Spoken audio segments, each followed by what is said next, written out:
বর্ষাকালে এসে গেছে, এখন সবুজে সবুজ হয়ে রয়েছে ছাদ বাগানে প্রচুর সবজি। তো নমস্কার, ব্লগ বাই পূর্ণিমার একটি ব্লগে আপনাদেরকে স্বাগত। চলে এসেছি আমি ছাদ বাগানে। এখন সকাল বাজে 6:30। আমার তো রান্না দিদি অনেক সকালে আসে, তাই আমাকে সকাল সকাল ছাদ বাগান থেকে যা কিছু তোলার তুলে নিয়ে নিচে যেতে হয়। তাই আমি চলে এলাম একটু উচ্ছে তুলতে।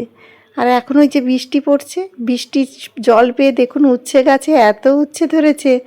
যখন এই খরা ছিল, বেশি গরম ছিল চৈত্র বৈশাখ মাসে, তখন এই উচ্ছে গাছগুলো কিন্তু তখন অতটা উচ্ছে আর হচ্ছিল না এত রোদের কারণে। আবার এই যে বৃষ্টির জল পেয়েছে, চতুর্দিকে এখন উচ্ছে। আর এই উচ্ছেগুলো কিন্তু সাইজে একদম ছোট ছোট। আর এই গুলি উচ্ছেগুলো খেতে কিন্তু বেশি ভালো, আমার তো ভীষণ ভালো লাগে। আর দেখুন বৃষ্টির জল যখনই পড়েছে, গাছগুলো এত সুন্দর সতেজ হয়ে গেছে। প্রতিটা গাছের ডগায় ডগায় দেখুন কত সবেদা, এত সুন্দর সবেদা হয়েছে। সবেদা সবজি, নানান রকম সবজিতে একদম আমার ছাদ বাগান এখন সবুজ হয়ে রয়েছে। এই ছোট ছোট বেগুন ধরেছে গাছে, খুব সুন্দর। আর আমি তো এই ছাদ বাগান নিয়ে বেশি থাকতে ভালোবাসি। আর এই দেখুন কাগজি লেবুগুলো একদম পুরো রস ভর্তি হয়ে গেছে। কদিন আগে তুলেছিলাম তখন অতটা রস ছিল না, এখন সুন্দর একদম গাছে পুষ্ট লেবু হয়েছে। আর এই কাগজি লেবুতে তো খুব সুন্দর গন্ধ, ওই কাগজি লেবু খেতে বেশ ভালো লাগে। তবে প্রচুর লেবু হয়, এই একার পক্ষে আমার খেয়ে পড়া সম্ভব না। সবাইকে একটু করে দিই, আত্মীয় স্বজন বন্ধু বান্ধব সবাইকেই দিই। ছাদ বাগানে একটা এরকম গাছ থাকলে আর লেবু কিনে খাওয়ার দরকার হয় না, এত সুন্দর লেবু হয়। কাগজি লেবু না শুধু, আমার ওদিকে রয়েছে আর একটা গন্ধরাজ লেবুও রয়েছে, দুটো লেবু গাছ রয়েছে। আর পাতি লেবু গাছ যেটা ছিল সেটা মরে গেছে। আমি এখন যাব একটু বাজার করতে। বাজারে মাছ সবজি তো রয়েছে টুকটাক, মাছ আনতে হবে, একটু মাংস আনতে হবে, সেগুলোর জন্য যাব বাজার করতে। তা আমার এখানে কাছে কাছে গড়িয়া বাজার, আর আমার এই যে বাজার রয়েছে এখানে, এই বাজারে প্রচুর একদম মাছ ওঠে। এখানে প্রচুর মাছ তো ওঠে এবং সমস্ত ফ্রেশ মাছ পাওয়া যায়, একদম প্রচুর মাছের আমদানি হয় এখানে। সকালে মাছের কাটাও বসে, তাই এখানে বাজারে গেলে মাছটা খুব ফ্রেশ মাছ পাওয়া যায়।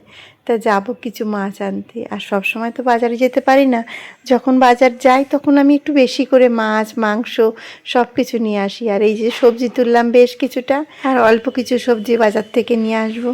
আর মাছটা যখন আনি একসঙ্গে বেশি করে মাছটা নিয়ে আসি, বেশি করে আনলে আমার আর বেশ কিছুদিন বাজার যেতে হয় না, মাছ মাংস একবারে সব কিছু নিয়ে আসি। তা এখন বেরোবো, ওয়েদার এখনও দেখছি ভালো, কখনো কখনো বৃষ্টি কখনো রোদ, এই তো এখন বর্ষাকালে এই অবস্থাই হবে। তো এই যে সবজি তুললাম অনেকটা।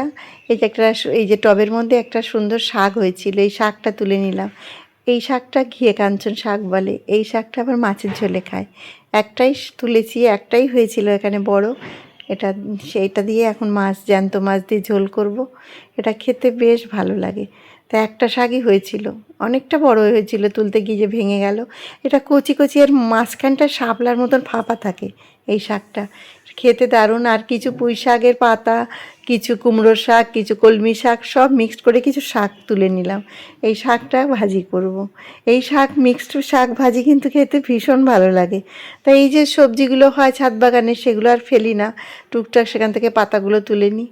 আর এই দেখুন এটা বোতলের মধ্যে আমি কয়েকটা দানা ফেলে দিয়েছিলাম, আর এই গাছগুলো কি সুন্দর হয়েছে।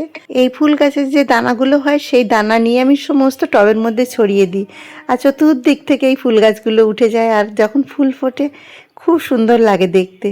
ছাদ বাগানটা এত সুন্দর, একদম বাসন্তী কালারের ফুল ফুটে থাকে, খুব ভাল লাগে দেখতে তখন। তো আজকের মতন ব্লগটি আমি এখানেই শেষ করছি। সুস্থ থাকবেন, ভালো থাকবেন। আমার ব্লগটি ভালো লেগে থাকলে প্লিজ একটি লাইক কমেন্ট করে আমার চ্যানেলটি সাবস্ক্রাইব করবেন, সঙ্গে থাকবেন। আবার একটি নতুন ব্লগে দেখা হবে। বাই।